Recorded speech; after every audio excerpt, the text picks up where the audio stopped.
Hello everyone, welcome to Decode UPSC PCS. This is another video of the polity घटना चक्र series and हम आज की video में पंचायती राज से रिलेटेड MCQs कवर करेंगे.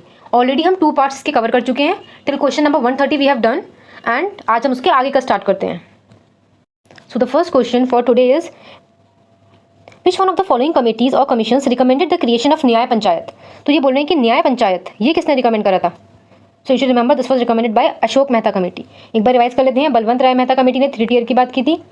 अशोक मेहता कमेटी ने 2 टियर की बात की थी. ओके इसके अलावा LM सिंघवी कमेटी ने बात की थी कॉन्स्टिट्यूशनलाइजेशन ऑफ पंचायत की. मैंने आपको ऑर्डर भी बताया था BAGLM. एटलीस्ट इतना आप लर्न कर लो कि टॉप 4 फॉर्मेशन के बेसिस पर ये हैं. B से बलवंत राय मेहता कमेटी, A से Ashok Mehta committee, G for GVK Rao committee and LM से LM Singhvi committee. Okay so in this the question was कि किसने रिकमेंड किया था creation of nyaya panchayat. So here the answer will be Ashok Mehta committee. Okay next which one of the following committees recommended the creation of nyaya panchayat. Same याद रखना, न्याय पंचायत की creation की बात अशोक मेहता कमेटी ने की थी. Clear. 2 tier they talked about 2 tier in which one was न्याय panchayat. Clear. Next, which of the following committee is recommended to give constitutional status to पंचायती राज. अभी I told you constitutionalization of panchayat की बात किस कमेटी ने की थी. LM Singhvi committee. So remember जो pointers I am telling you this can come again whether in a statement form में आ जाएंगे या किसी और फॉर्म में. So LM सिंघवी कमेटी ने क्या बात की थी. constitutionalization की of Panchayati Raj. Next, the committee which recommended that Panchayati Raj institutions should be constitutionally recognized. Same question. Answer will be LM Singhvi committee. Next which of the following is not correctly matched. Okay तो like different committees थी, उन्होंने अपने different reviews दिए थे. सो D से start करते हैं. Ashok Mehta committee obviously it was related to panchayati raj. 2 tier की बात की थी इन्होंने. Santhanam committee this is also related to panchayati raj only. I think Santhanam committee CBI से भी रिलेटेड है. यस एंड यहाँ पर पंचायती राज से रिलेटेड फाइनेंसेस पर इन्होंने बोला था. दंतवाला कमेटी रूरल क्रेडिट की बात करते हैं. GVK राव कमेटी यहाँ पे रॉन्ग है. Okay GVK Rao committee was also related to panchayat only. They are saying planning at the block level. This is wrong. Wait so basically GVK Rao committee was also related to panchayati raj. इन्होंने बात क्या की थी. Block level पे planning की बात इन्होंने नहीं की थी. ओके इन्होंने बात की थी about strengthening the Panchayati raj institutions. Strengthening the Panchayati raj institutions for decentralisation and public participation. Decentralisation हो, पब्लिक पार्टिसिपेशन हो एंड रेगुलर इलेक्शंस हो, इसकी बात की थी. Okay not planning at the block level. So A is wrong and it is the answer. Next 136. This is I think it's quite factual. You need to know that whether the pairs are correctly matched or not. Clear? So in this question जो अपने A, C and D basically these are correctly matched. Okay जो अपना B है panchayat raj training, this is wrong. This was not done under AS Trivedi. बाकी आप ये learn कर लेना. Rationalization of panchayat statistics VR Rao. Working group on panchayat and cooperative SD Mishra. Administrative arrangement for rural development and poverty alleviation programmes GKV Rao. Clear. May be these people headed these. Okay next which part of our constitution envisages a 3 tier system of panchayat. Clear है हमें. पंचायत की बात किसने की थी. Part 9A. Part 9 73rd constitutional amendment act 1973 and municipalities की बात की थी पार्ट 9A ने. Clear. Okay next the 3 tier system of panchayati raj consist of. ये तो मैं आपको ऑलरेडी बता चुकी हूँ क्या है. Village level, block level and district level. ये 3 है. बट यहाँ पे like the system what is the name of the systems at these levels. See village level पर हम बोलते हैं इसे ग्राम पंचायत, ब्लॉक लेवल पर पंचायत समिति एंड डिस्ट्रिक्ट लेवल पर जिला परिषद. Learn this box. अगर आपको इस फॉर्म में है तो आपको पता होना चाहिए village level, block level and district level. अगर आपको इस फॉर्म में है तो आपको पता होना चाहिए D is the correct answer. Panchayati raj का 3 टियर सिस्टम है. ग्राम पंचायत, पंचायत समिति एंड जिला परिषद. ओके पंचायत समिति के अलग अलग नेम्स भी हैं अलग अलग स्टेट्स में. लाइक इन यूपी हम इसे बोलते हैं क्षेत्र पंचायत. एटलीस्ट यूपी का you must know. Clear. Okay next which of the following system was constituted under Panchayati Raj system. Clear है. पंचायती राज में हमने क्या पढ़ा. ग्राम panchayat, panchayat samiti, zila parishad. Only gram panchayat is there. So option C will be the correct answer. Clear. ये बिल्कुल आप learn कर लो ये वाला बॉक्स. विलेज लेवल पर ग्राम पंचायत, ब्लॉक लेवल पर पंचायत समिति एंड डिस्ट्रिक्ट लेवल पर Zila Parishad. Next consider the following statements. Okay first panchayat at the intermediate level exist in all states. Let me see हमें बताना क्या है. Which of the following statements अब are not correct. हमें ये बतानी है कौन कौन से नॉट करेक्ट है. फर्स्ट स्टेटमेंट पढ़ते ही समझ में आ रहा है रॉन्ग है. बिकॉज जहाँ पॉपुलेशन 20 लाख से कम होगी वहाँ पर इंटरमीडिएट लेवल पर पंचायत की नीड नहीं है. So it is wrong. Second to be eligible to be a member of a panchayat at the intermediate level a person should attain the age of 30 years. Clearly wrong. I already told you the age should be 21 years. It is also wrong. Third, the chief minister of a state constitutes a commission to review the financial position of panchayats at the intermediate levels and to make recommendations regarding the distribution of net proceeds of taxes and duties leviable by the state between the state and panchayats. See, जो ये constitute of मतलब कुछ हम committee constitute कर रहे हैं, commission constitute कर रहे हैं, काउंसिल कॉन्स्टिट्यूट कर रहे हैं, बेसिकली ये सेंटर पे मोस्टली अपने प्रेसिडेंट करते हैं एंड स्टेट लेवल पर ही गवर्नर करते हैं। ओके, यहाँ पे चीफ मिनिस्टर गिवन है, this is also wrong. So basically option D will be the correct answer, all three are wrong. Clear? Next, which of the following have been covered by 73rd amendment of the constitution? आपको चीज़ पता है क्या है? ग्राम पंचायत, पंचायत समिति and zila परिषद। देख लेते हैं एक बार। जिला पंचायत, ठीक है, जिला परिषद और जिला पंचायत साउंड सेम। क्षेत्र पंचायत, ये भी करेक्ट है। वाई? क्योंकि हम पंचायत समिति को ही यूपी में बोलते हैं Kshetra panchayat. And Gram panchayat is also correct. But Nagar panchayat, Nagar Palika, Nagar निगम, ये सब हम कहाँ बात करते हैं? म्यूनिसिपैलिटी वाले केस में। 73rd में तो हम सिर्फ पंचायत की बात करते हैं। सो इन दिस फोर्थ नहीं आएगा आपके आंसर में, B will be your answer. ठीक है, नगर पंचायत, नगर वर्ड बेसिकली हम शहरों में ही सुनते हैं। Getting it? सो ये 74th अमेंडमेंट वाले क्वेश्चन में आ सकता है, but not in 73rd। So accordingly option D will be the correct answer. Next, territory of a Kshetra panchayat, वही panchayat at intermediate level, is determined by, ये कह रहे हैं टेरिटरी कौन डिटरमाइन करेगा? ऑब्वियसली टेरिटरी कौन डिटरमाइन करेगा? That will be the state government. Government will only decide ना the territory. Okay, next, who notify the alteration in limits of block and Zila panchayat? ये नोटिफिकेशन पास करने की चीज़ भी मोस्टली प्रेसिडेंट करेंगे सेंटर पे and governor will do at the state level. So ये कह रहे हैं लाइक ऑल्टरेशन हो रहा है लिमिट्स में ब्लॉक एंड जिला पंचायत में, इसका नोटिफिकेशन कौन पास करेगा? ऑल्टरेशन का governor. Okay okay, next, local bodies and आपको यहाँ पे state according to the status of the year. ठीक है, सो बेसिकली कह रहे हैं जिला Parishad at sub divisional level, this was in Assam. A का 1 है सिर्फ ऑप्शन ए का, sorry Assam is at 2, A का 2। सो ए का 2 है आपका ऑप्शन ए में और डी में। Mandal Praja Parishad, this is in Andhra Pradesh, so B का होगा 1, बी का 1 दोनों में है। ओके, जनजाति परिषद, सी जनजाति, this is in Meghalaya, so C का 4, it is in option A. So वापस से लर्न करने का ट्राई करना कि ये लोकल बॉडीज को like in which year they got the statuses. Zila Parishad at sub divisional level Assam, मंडल प्रजा परिषद हम आंध्र प्रदेश में बोलते हैं, Janjati Parishad Meghalaya and absence of gram panchayat Mizoram. ठीक है, एक तो मेघालय है, एक मिजोरम है and one more state is there Nagaland. याद रखना भी 3 स्टेट्स यहाँ पे there is no gram panchayat. Clear? Okay, next, which of the following state does not have panchayati Raj institution? See I told you Nagaland will be the answer. अभी बताया मैंने आपको, Meghalaya, Mizoram and Nagaland. याद रखना इन स्टेट्स में पंचायती राज इंस्टीट्यूशंस नहीं है। क्लियर? यहाँ पे यही पूछा था कहाँ नहीं है, तो याद रखना असम में भी है, केरला में भी है, त्रिपुरा में भी है, नागालैंड में नहीं है। Next, which state does not have panchayat system? अभी हमने 3 पढ़ी है, मेघालय, मिजोरम, नागालैंड, तीनों ही हैं, तो basically E will be the answer, more than one of the above. Clear? Okay, in the next question आपको क्या गिवन है? You are given the names of the panchayat samitis. आपको बताना है कौन कौन सी प्रोविंसेस में इनके ये नेम्स हैं। अब एक चीज़ तो आपको क्लियर है पिछले क्वेश्चन से, दैट ये जो क्षेत्र पंचायत है ये हम यूपी में बोलते हैं। सो बी का आपका 4 होगा एंड बी का 4 सिर्फ एक ही ऑप्शन में है। So option C will be the correct answer. Getting it? बाकी हम एक बार देख लेते हैं, जनपद पंचायत है अपना मध्य प्रदेश में, जनपद पंचायत। अब आपको लर्न होना चाहिए, लाइक अब आपके सामने ये एमसीक्यू आ गया है, यहाँ पे आप क्षेत्र पंचायत वर्ड आप पहले पढ़ चुके थे, तभी आपके माइंड में रहना चाहिए कि ठीक है क्षेत्र पंचायत यूपी में बोला जाता है। अब ये बाकी 4 भी आपको पता होना चाहिए। जनपद पंचायत हम बोलते हैं मध्य प्रदेश में, तालुका परिषद ये हम बोलते हैं गुजरात में। ओके, अंचालिक परिषद ये हम बोलते हैं वेस्ट बंगाल में। अब नहीं बोलना है, तालिका परिषद इन गुजरात, अंचालिक परिषद इन waste Bengal and Janpad panchayat in Madhya Pradesh. Next, the members of the panchayat samiti are, obviously जो मेंबर्स है पंचायत समिति के इंटरमीडिएट लेवल पर they are elected directly. Okay, so option A will be the correct answer. Panchayat samiti के मेंबर्स क्या होते हैं? Elected directly. अब ये क्वेश्चन आगे जाकर स्टेटमेंट में आए, किसी भी फॉर्म में आए एग्जाम में, you must remember. Next, the members of the panchayat samiti are, same question, yes, directly elected by the people. Clear? ये पंचायत समिति आपको पता है अच्छे से, ग्राम पंचायत, पंचायत समिति, जिला परिषद, ये विलेज लेवल पर है, ब्लॉक लेवल पर है, डिस्ट्रिक्ट लेवल पर है। Next, in panchayat Raj system the panchayat समिति इज कॉन्स्टिट्यूटेड एट, बताओ आप मुझे पंचायत समिति किस पे कॉन्स्टिट्यूटेड है? ब्लॉक लेवल पर, B. So that is why I was saying in the starting this table is very important, ये पता होना चाहिए वेलेज लेवल पर क्या है, ब्लॉक लेवल पर क्या है, डिस्ट्रिक्ट लेवल पर क्या है।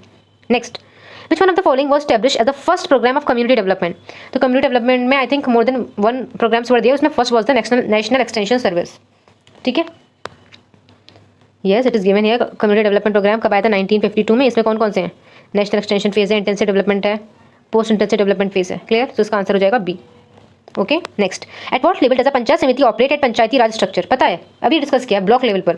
So option A will be the correct answer. Next, same question, panchayat samiti at block level, yes it is an अच्छा यहाँ पूछ रहे हैं क्या है ये? Okay, so basically it is N administrative authority, obviously administration कर रहे हैं वो लोकल लेवल पर।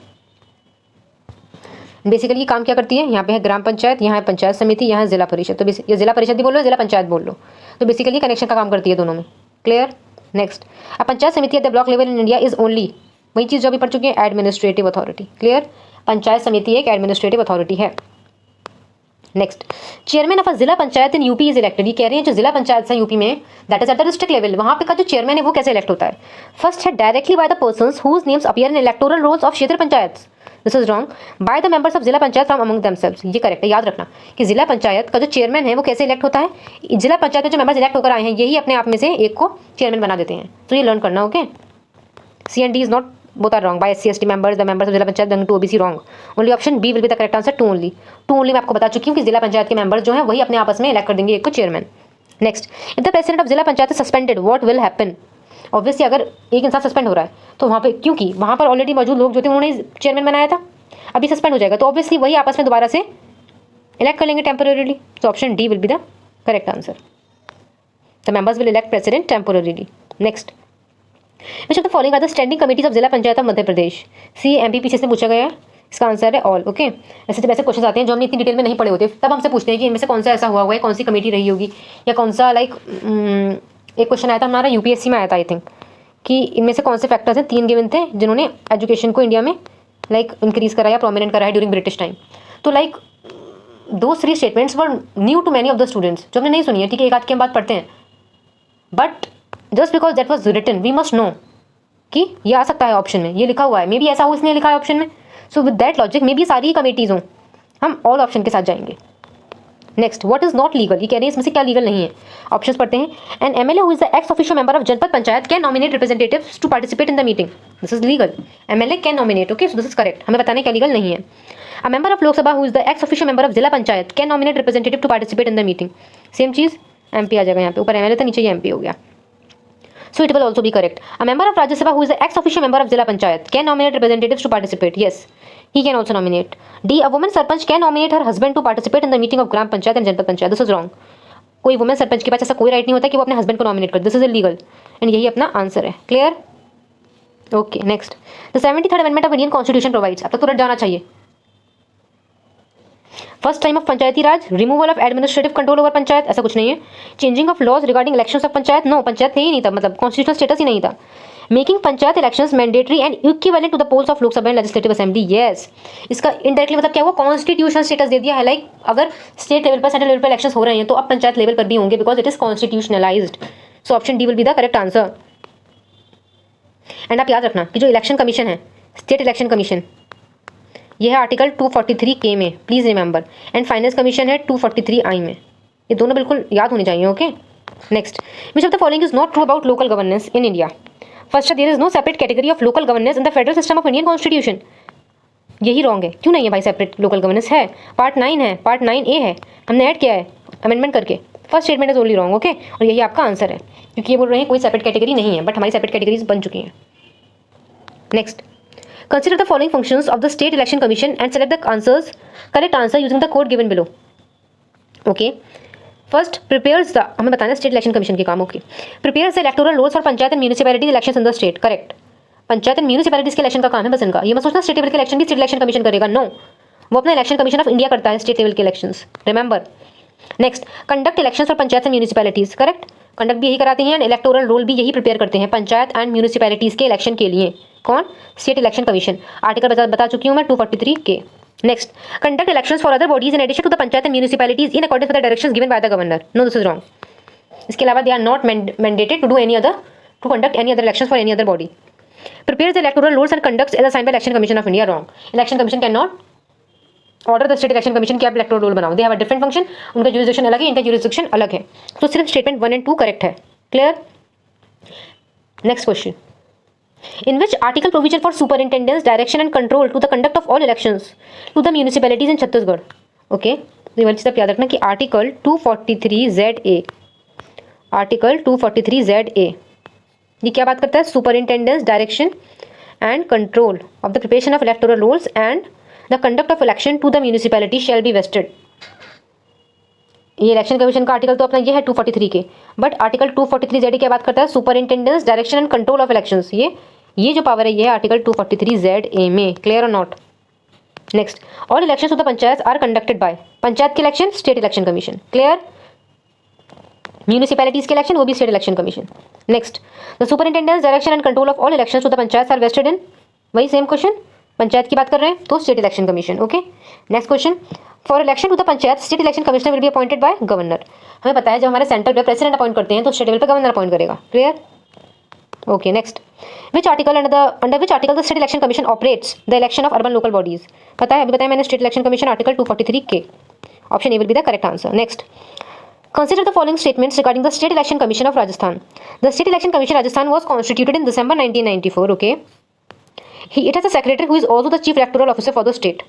सी ऑब्वियसली सेक्रेटरी होता है जो होता है अपना chief electoral officer for the state. This is correct, but यहाँ पे डेट एंड डेट के साथ प्रॉब्लम है, like December was not there, it was July 1994। So first is incorrect, accordingly option B will be the correct answer. ये I think Rajasthan PCS का है। Yes, next, consider the following statements regarding state election commission Rajasthan. It was constituted in July 1994, जुलाई अभी हम पढ़ चुके हैं, ऊपर करेक्ट हो गए। अंडर आर्टिकल 243 के, ऑब्वियसली इलेक्शन कमीशन का आर्टिकल भी हम पढ़ चुके हैं 243 के, तो फर्स्ट करेक्ट है। It is a single member commission headed by the state election commissioner, this is also correct. So accordingly हमारा option B will be the correct answer. Clear और not? Next, the Madhya Pradesh state election commission, ये date पूछना बहुत actual हो गया, यहाँ पे clear answer नहीं आया है अभी। ओके, नेक्स्ट देखते हैं 171। If a candidate expired before polling in panchayat election then what shall be happened. ठीक है, मतलब बिल्कुल पोलिंग से पहले कैंडिडेट एक्सपायर हो गया तो क्या होगा? Polling shall be postponed, polling shall not be postponed, if remain only one candidate then polling will be postponed. Yes, this is correct. Okay, कि अगर सिर्फ एक ही कैंडिडेट बचा, जैसे मान लो दो कैंडिडेट के बीच में था, एक है एक्स एंड एक है वाई, इन दोनों के बीच इलेक्शन होना था एंड पोलिंग से पहले एक्स की डेथ हो जाती है, तो अब तो बाय डिफॉल्ट एक ही इंसान बचा ना, लोग के पास ऑप्शन कहाँ रहा वोट करने का। सो अगर सिर्फ एक कैंडिडेट बचेगा तो पोलिंग पोस्टपोन हो जाएगी। Clear? Okay, fourth, if remain more than one then polling will not be postponed. Clear? अगर एक से ज़्यादा हैं, for example let us consider एक कैंडिडेट है एक्स, एक है वाई, एक है जेड, एक है ए एक्स वाई जेड। अब मान लो एक्स की डेथ हो गई है, इस केस में आप polling will not be cancelled. Okay, it will not be postponed, क्योंकि यहाँ पे अभी हमारे 3 कंटेंटर्स और they can fight. So option 3 and 4 will be correct, option C will be the correct answer. Clear? Next, what is correct about the panchayat elections. They are saying panchayat election के बारे में क्या करेक्ट है। There is one district election officer, correct. There are one और more returning officers, हो सकता है कहीं पर। State election commission appoint returning officer, yes, क्योंकि पंचायत के इलेक्शन स्टेट इलेक्शन कमीशन देखता है तो वही अपॉइंट करेगा। Getting it? तो तीनों करेक्ट है ये, तो बाकी देखते हैं ऊपर हम। With the concept of the commission, मतलब election commission, district election officer can appoint returning officer. Basically ये काम कमीशन का है, लेकिन अगर कमीशन ये पावर किसी और को दे रहा है और वो अपॉइंट कर रहा है तो वो भी सही है ना, क्योंकि पावर तो अल्टीमेटली कमीशन नहीं दी है।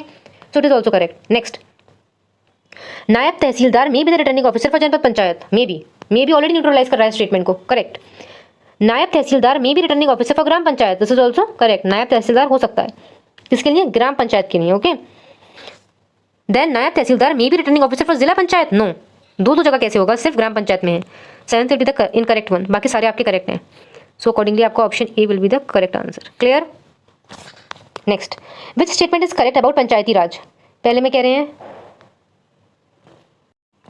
सो इन दिस क्वेश्चन हमें बताना है what is correct about Panchayati राज। पहला बोल रहे हैं, द पंचायत समिति and zila parishad are constituted by directly elected members.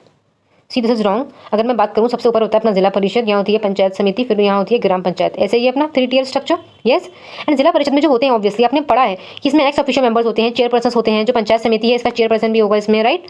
And इसके अलावा अलग अलग रिप्रेजेंटेटिव्स होते हैं SC ST वुमेन के। तो ऐसे केस में मतलब समझ में आ रहा है कि यहाँ पे ऐसे लोग आते हैं अलग अलग फील्ड से, तो डेट मीन्स डायरेक्ट इलेक्शन यहाँ नहीं होते होंगे। Getting it? जो आपने अपनी पढ़ाई करी उसे बैक करो एंड सोचो, अगर आपको नहीं याद आ रहा है fact. So first will be incorrect. Minimum age is 18 years, ये तो कितनी बार पढ़ चुके हैं, मिनिमम एज अपनी 21 ईयर्स है। सेकंड भी incorrect. Third, election of the Panchayati Raj institution is conducted under the supervision of state election commission, correct. Panchayat and municipalities के इलेक्शन कौन कंडक्ट कराता है? State election commission. Clear? So option C will be the correct answer. Next, a person can contest the panchayat election if he has attained the age of, वही same question, 21 years. Clear? Next, same question, minimum age for contesting elections 21 years. Okay, next, consider the following statements. The minimum age prescribe for any person to be a member of panchayat is 25 years, wrong, 21 years. बहुत बार पढ़ चुके हैं, बिल्कुल mistake नहीं होनी चाहिए अगर ये क्वेश्चन रिपीट हो। A panchayat reconstituted after premature dissolution continues only for the remainder period. ये बात मैं आपको बता चुकी हूँ ऑलरेडी कि अगर 3 ईयर्स हो गए हैं, 3 साल के बाद अभी हमें बाकी बचा हुआ अपना टेन्योर पूरा करना है। So in that case remainder period के लिए जो न्यू पंचायत होगी सिर्फ रिमाइंडर पीरियड के लिए काम करेगी। Okay, it will not work for whole duration, कि उसका दोबारा फ्रेश ड्यूरेशन स्टार्ट होगा। Next, a college student desires to get elected to the municipal council of his city. Okay, the validity of his nomination would depend on the important condition among others. ये कह रहे हैं like important conditions होंगी, but most importantly उसका nomination किस पे depend होगा। ये कह रहे हैं he obtains permission from the principal of college, no. He is a member of a political party, ऐसा कोई सीन नहीं है। His name figures in the voters list, यह सबसे इंपॉर्टेंट चीज़ यही है कि वो 18+ है या नहीं। Getting it? So option C will be the correct answer. So you understood ना, लाइक अगर उसे इलेक्ट होना है म्यूनिसिपल काउंसिल के लिए, सो वोटर लिस्ट पर उसका नेम होना ही चाहिए। So option C will be the correct answer. Next, who among the following constitutes the finance commission to review the financial position of panchayats. Obviously मैंने आपको बताया जो कमीशन होते हैं, कमिटीज होती है, कौन अपॉइंट करता है? सेंटर पे प्रेसिडेंट एंड स्टेट पे governor. So accordingly option C will be the correct answer, the governor of the concern state. Next, who is empowered to review the financial position of the panchayat? Same question, finance commission constituted by the governor. Financial position obviously finance commission करेगा, जिससे appoint कौन करेगा? Governor. Next, who has been authorised to constitute the finance commission to review the financial position of panchayat? सबको पता है कौन authorise करता है? It is the governor of a state. Clear? Next, to review the financial position of panchayat, same, the state government constitutes every 5 years। क्या constitute करते हैं? Finance commission. Option A. Who among the following is responsible for revenue distribution between state government and local government? याद रखना, it is state finance commission. और अगर question आएगा state government and central government, तो वो है फाइनेंस कमीशन ऑफ इंडिया, जो है अपना आर्टिकल 280 में। Clear? Okay, state finance commission I already told you 243I। Under which article of Indian constitution the state finance commission is established? बता चुकी हूँ मैं already, 243I। Option B will be the correct answer. Next, and state election commission का article मैंने क्या बताया था? It was article 243K, right? Next, which one of the following authorities recommends to the governor about the principles of determination of taxes and fees? कौन करेगा ये? Which may be appropriated by the panchayat of that state? Obviously कौन करेगा? State finance commission, governor को, about the distribution of taxes and fees. Next, same question, who recommends the governor principles which should govern the distribution between the state and panchayat of the net proceeds of taxes and fees? Same question, state finance commission. Next, consider the following statements and select the correct answer using the code given below. Assertion and reason based है ये, देख लेते हैं एक बार। Okay, The Union Finance Commission does not have any role in considering measures for providing financial assistance to local bodies. कितना extreme statement है, obviously wrong होगा। ये कह रहे हैं जो यूनियन फाइनेंस कमीशन है अपना आर्टिकल 280 में, इनका कोई भी रोल नहीं है। क्यों नहीं है भाई? क्योंकि अपना यूनियन का फाइनेंस कमीशन है 280 में, ये सेंट्रल और स्टेट के बीच में बताता है रेवेन्यू कैसे डिस्ट्रीब्यूट होगा। तो सेंटर बता सकता है स्टेट को कि भाई इतना रेवेन्यू आपको लोकल लेवल पर देना है। This is wrong statement. Okay, reason बोल रहे हैं, in spite of the 73rd and the 74th constitutional amendments, local governments continues to be a state subject in the 7th schedule of the constitution. ये statement correct है। 73rd 74th constitutional amendment के बाद भी जो local government है वो state subject के under ही आती है। Clear? Okay, next question, again assertion and reason based. Study the following statements and select the correct answer from the code given below. Assertion है the state election commission is a constitutional authority. Obviously मैंने आपको बता दिया है article 243K, तो सही है। Reason बोल रहे हैं elections to rural local bodies are overseen by election commission of India. Wrong, rural local body मतलब पंचायत, इसका इलेक्शन कौन देखता है? State election commission. Election commission of India थोड़ी देखता है। This is wrong. आपका असर्शन करेक्ट है बट रीजन रॉन्ग है। So accordingly option D will be your correct answer. Clear? Next, which of the following are constitutional authorities? ठीक है, easy है। State election commission है, पता है आपको, 243K में। स्टेट फाइनेंस कमीशन भी आपको पता है, 243I में। डिस्ट्रिक्ट पंचायत मैंने आपको स्टार्टिंग में बताया था, 243B में। स्टेट इलेक्टोरल ऑफिसर ये नहीं है, this is not a constitutional body.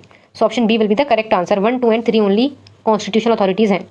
Articles इनके अब याद रहने चाहिए। State election commission is 243K, state finance commission है अपना article 243I and district panchayat article 243B। Clear? Okay, next, which of the following parts of the constitution related to municipalities? आपको पता है, यस और no? Part 9A is related to the municipalities. मैं आपको बता चुकी हूँ, पार्ट 9 है, पार्ट 9A है। यह है पंचायत, यह है म्यूनिसिपैलिटीज। इसका आर्टिकल्स बताए थे मैंने 243 से लेकर 243O तक। इसके आर्टिकल्स मैं बता देती हूँ, अब याद रखना। 243P से लेकर 243ZG तक याद रखना। इसका मैंने आपको बताया था 11th शेड्यूल, इसका है 12th शेड्यूल। ये 4 फैक्ट्स आपको लर्न होने चाहिए। पार्ट 9 में पंचायत है, ये 73rd कॉन्स्टिट्यूशन अमेंडमेंट से ऐड हुआ है, ये 74th से ऐड हुआ है। Clear?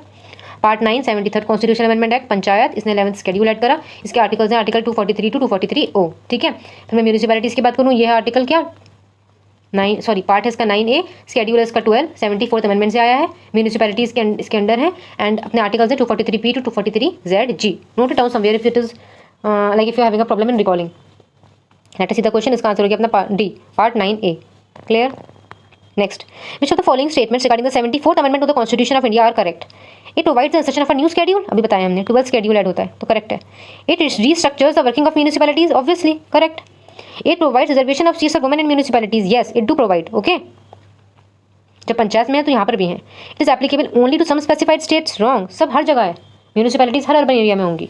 So option A will be the correct answer. Option 1, 2 and 3 are correct. Clear. यहाँ पर एक बार देख लेते हैं जो अपना 74th अमेंडमेंट है, 3 टाइप्स की म्यूनिसिपैलिटीज़ की बात करता है, nagar panchayat, municipal council and municipal corporation.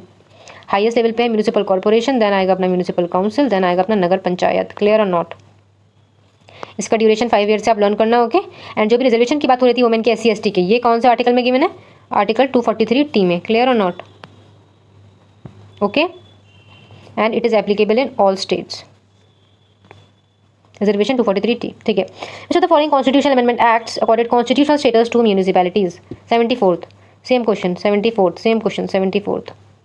Next, part 9 of the constitution of India give constitutional foundation to the local self government units in the following areas. Rural में तो पंचायत है, पार्ट 9, ये 9 ये पूछ रहे हैं, तो उसका आंसर होगा सिर्फ urban areas.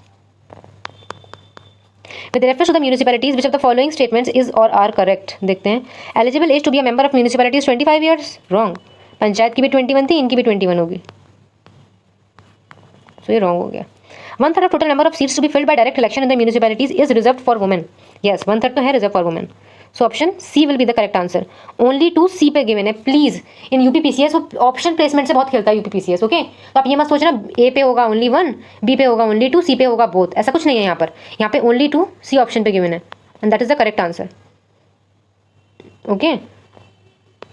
Next, provisions of reservation of seats for scheduled tribes in municipalities in Madhya Pradesh has been made under which of the following articles? अभी ऊपर हम बात करते हैं रिजर्वेशन की, मैंने आपको बताया था आर्टिकल 243T, ये अर्बन वाले केस में म्यूनिसिपैलिटीज में। ओके। पंचायत में मैंने आपको रिजर्वेशन बताया था, वो आर्टिकल था आर्टिकल 243D, तो भूलना नहीं है प्लीज। ओके, यहाँ पर है 243T। Okay. Next question, what is the amount of security deposit to contest the election of a mayor by a candidate belonging to general category? तो ये आप याद रखना कि अगर candidate is belonging to a general category and they have to contest election of mayor, अगर उसे mayor का इलेक्शन लड़ना है तो उसे सिक्योरिटी डिपॉजिट 30,000 का जमा करना होगा। So option C will be the correct answer. Clear. Next, tenure of a mayor is, ये बात याद रखना, टेन्योर ऑफ अ मेयर होता है 5 साल। Okay. Next, which of the following criteria for deciding an urban area according to census of India is not correct? यानी कौन सा करेक्ट नहीं है? अगर आपको एक एरिया को अर्बन एरिया डिक्लेयर करना है तो 2011 सेंसस के अकॉर्डिंग क्या प्रोविजन नहीं है? क्लियर। आइदर अ म्यूनिसिपैलिटी और कॉर्पोरेशन और कैंटोनमेंट और नोटिफाइड टाउन एरिया कमेटी, ये तो है। अगर इनमें से ऐसा कुछ है तो हम डिक्लेयर कर सकते हैं उस urban area. Minimum population of 5,000, this is also there. At least 60% of male population engage in non agricultural pursuits, this is wrong. ये 60% नहीं है, 75% है। यही हमारा आंसर है, उन्होंने पूछा है not correct. Density of population of at least 4,000 persons, ये तो करेक्ट है। Clear. Next, assertion and reason based है ये अपना। Assertion, municipal corporations are formed in big cities having definite area and population, बता चुकी हूँ मैं। सबसे ऊपर आता है म्यूनिसिपल कॉर्पोरेशन, फिर municipal council, then nagar panchayat. तो म्यूनिसिपल कॉर्पोरेशंस कहाँ होंगे? बिग सिटीज में ही होंगे। So assertion is correct. Reason कह रहे हैं urban administration of big cities are very complex in nature. Obviously वो कॉम्प्लेक्स होते हैं, इसीलिए म्यूनिसिपल कॉर्पोरेशन वहाँ बनाया जा रहा है। So option A will be the correct answer. Both assertion and reason are true and reason are is the correct explanation of assertion A. Next, if there is a dispute between panchayat and cantonment board, who will decide finally? See, अगर panchayat and cantonment board में dispute हो रहा है so इस case में decision करेगी state government, subject to the approval of central government. इस case में आपको सेंट्रल गवर्नमेंट का अप्रूवल भी चाहिए होगा। सो या बिल्कुल अभी आपको लर्न हो जानी चाहिए ये वाला फैक्ट कि अगर डिस्प्यूट होगा पंचायत में या फिर कैंटोनमेंट बोर्ड में, because it is there mostly in the urban areas. Okay, so वो कौन डिसाइड करेगा? State government, subject to the concurrence of central government. Central government को भी अपना अप्रूवल देना है, अपनी कॉन्करेंस देनी है। Clear. Next, who among the following is the competent authority to notify the territorial region of a municipality in a state? Obviously notification का mostly काम सेंट्रल लेवल प्रेसिडेंट करते हैं एंड स्टेट लेवल पर governor. So option B will be the correct answer, governor of the state concern. Next, according to the provisions of the Rajasthan municipal act 2009, maximum number of persons that can be nominated by the state government in municipal council is? Pure fact, याद रखना 8 members nominate कर सकती है state government. Next, a person shall not be disqualified for being chosen as a member of municipality. कब disqualify नहीं होगा? 20 years पे भी हो जाएगा, 19 पे भी हो जाएगा, 18 पे भी हो जाएगा। वाई? बिकॉज मिनिमम एज है अपनी 21 ईयर्स। क्लियर। एंड याद रखना डिस्क्वालिफिकेशन हमने पढ़ लिया है, तो ये आर्टिकल 243V में है डिस्क्वालिफिकेशन की बात। ठीक है, अगर आप म्यूनिसिपैलिटी के मेंबर बन गए हो, आपका क्या एज क्राइटेरिया है? Your age should be at least of 21 years, otherwise you will be disqualified. ये बात आपको आर्टिकल 243V में गिवन है। Okay okay. Next, what is the qualification to contest the election of municipal council? ठीक है, for the office of the president his age should not be less than 25 years, मतलब 25 years से कम नहीं होनी चाहिए, as की ज़्यादा नहीं होनी चाहिए। ओके, ये बात कर रहे हैं म्यूनिसिपल काउंसिल की। पूछा क्या यहाँ पर उन्होंने? ओके, इट वॉज आज छत्तीसगढ़ PCS। ठीक है। तो याद रखना, नॉर्मल मेंबर्स की एज तो 21 ईयर्स होती है, बट म्यूनिसिपल काउंसिल में प्रेसिडेंट की एज 25 ईयर्स होती है। It is correct. At least 25 years का होना चाहिए। अगर वो 24 का है, रॉन्ग, वो नहीं बन सकता president. Clear. Next, for the office of the councillor his age should not be less than 21 years. Correct. At least 21 तो होनी चाहिए। Councillor is also like other member. Whose name is in the voter list he can contest the election. नहीं, voter list में जिसका name है उसकी as तो 18 years है। ओके। एंड म्यूनिसिपल काउंसिल के लिए आपकी एज 21 ईयर्स होनी चाहिए। तो सी आपका रॉन्ग है। Third one. Fourth, a person can contest the election of councillor from 2 ward simultaneously. This is also wrong. A person can contest the election of president and councillor simultaneously. Yes, आप 2 अलग अलग post के लिए कर सकते हो, but आप एक ही पोस्ट के लिए, जैसे काउंसिलर की पोस्ट है, उसके लिए आप 2 वार्ड से खड़े नहीं हो सकते for election. So option B will be the correct one. First भी सही है, सेकंड भी सही है, एंड फिफ्थ भी सही है कि आप साइमल्टेनियसली प्रेसिडेंट एंड काउंसिलर के इलेक्शन के लिए कंटेस्ट कर सकते हो। बट ये आपका रॉन्ग होगा फोर्थ स्टेटमेंट, कि आप काउंसिलर के लिए 2 अलग अलग डिफरेंट वार्ड से कंटेस्ट नहीं कर सकते इलेक्शन।